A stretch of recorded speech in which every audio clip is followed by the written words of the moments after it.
हाथ में बाद में जब मंदिर तोड़ा गया, वो द्वारा से बना, बौद्ध काल में तोड़ दिया गया था। भगवान भगवत पाद जगत गुरु शंकराचार्य उन्होंने उस मंदिर का निर्माण कराया।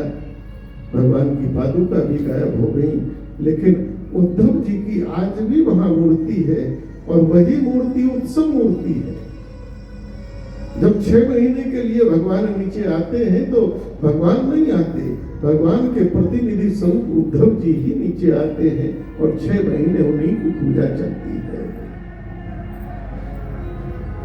तो उद्धव बड़ा गहरा प्रसंग है और बड़ी मार्मिक भागवत कथा है।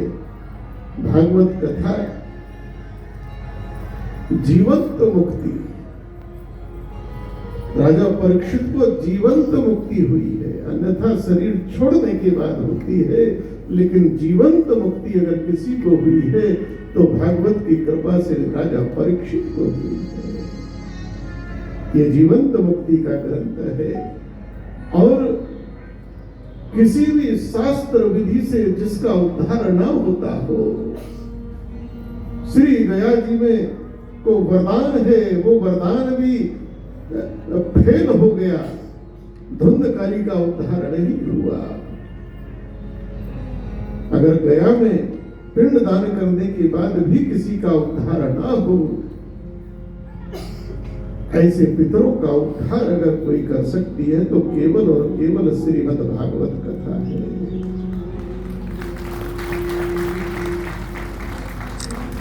और इसका निर्णय किसी व्यक्ति ने नहीं किया, इसका निर्णय भगवान सूर्य ने किया है।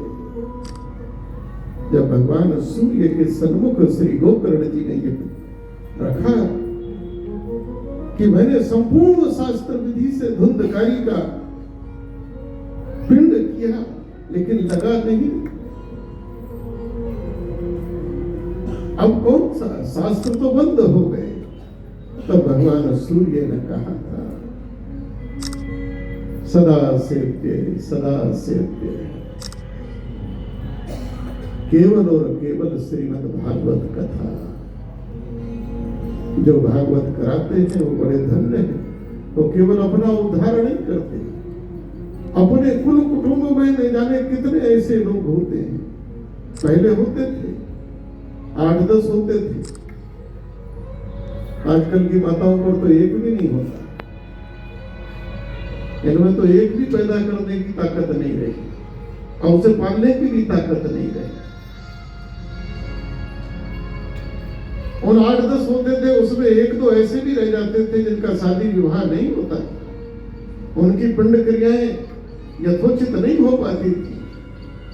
वो आज भी ब्रह्मांड में न जाने किस किस आत्मा के रूप में विचरण करते हैं, लेकिन श्रीमद् भागवत का विधिवत पाठ कराने से ऐसी सभी आत्माएं तृप्त होकर, उनका उद्धार होकर अपनी यात्रा में आगे चली जाती हैं, उनका भी उद्धार हो जाता है।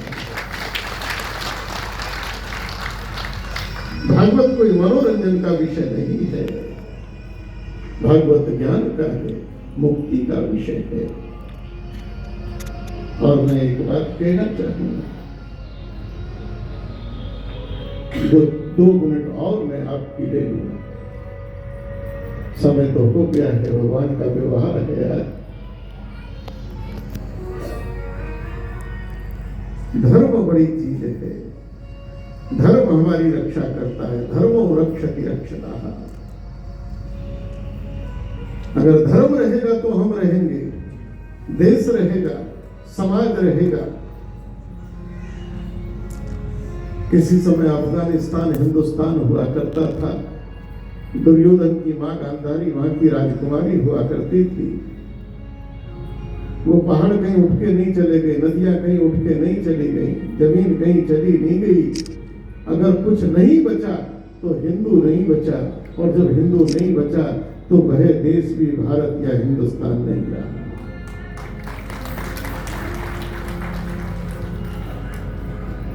वो कराची, वो लाहौर, जहां बड़े बड़े यज्ञ होते थे, वो कहीं चले नहीं गए, लेकिन नहीं बचा तो हिंदू नहीं बचा, इसलिए वो आज भारत नहीं है, वो हिंदुस्तान नहीं है।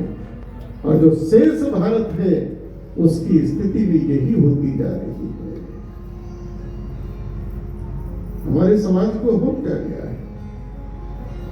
दुनिया में हम यूरोप को बड़ा एडवांस मानते तकनीकी में।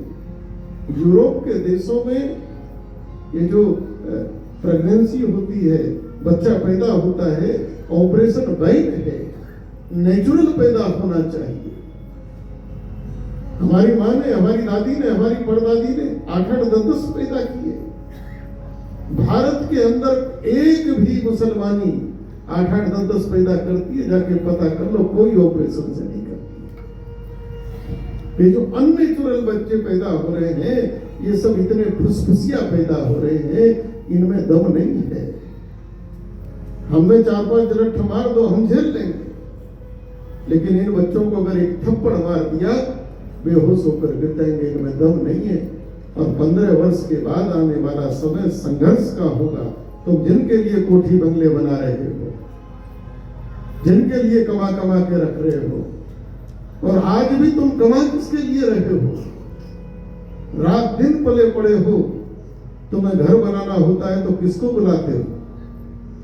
तुम्हें लकड़ी का काम कराना पड़ता है तो किसको बुलाते हो? तुम्हें पत्थर लगाना होता है, किसको बुलाते हो? कमा कमा के किसको दे रहे हो?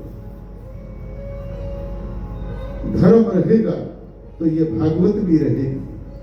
आज पाकिस्तान में भागवत नहीं हो सकती, इसलिए कहीं ना कहीं हमारी दृष्टि धर्म की ओर भी जानी चाहिए, और हमें धर्म की दृष्टि से भी विचार करना चाहिए, और हमें धर्म की पालना करनी चाहिए। आज आपके बीच में आगमन हुआ है, बहुत सुंदर मंदिर, दूर से देखा और जैसे जैसे अंदर आए, अद्भुत मंदिर।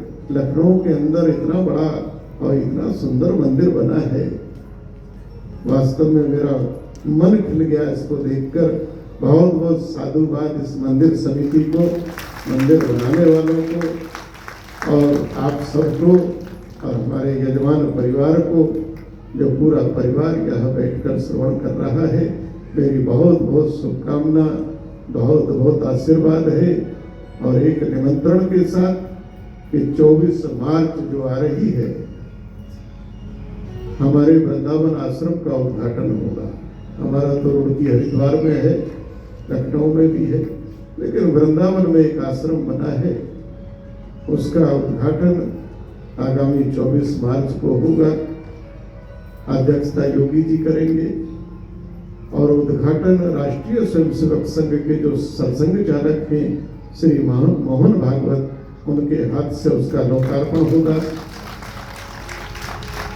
और कई प्रदेशों के मुख्यमंत्री और ये सब तो आएंगे, लेकिन सबसे बड़ी बात यह है कि लगभग 1500 वृंदावन के और पूरे भारत के चुने हुए साधु संत वहां रहेंगे। उन सबका दर्शन मिलेगा, बिहारी जी का दर्शन मिलेगा, और वैसे भी भागवत सुनकर एक बार वृंदावन तो जाना ही चाहिए। तो हम निमंत्रण दे रहे हैं, आइए सब लोग, प्रसादी वहीं पाइएगा। हमारे कौशिक चैतन्य जी की ओर से भी सबको निवेदन है, सब लोग आइए। बोलिए भागवत भगवान की जय। आप सबका कल्याण हो, आप सबका उद्धार हो। मेरी बहुत बहुत शुभकामना और आशीर्वाद। आज बहुत दिन बाद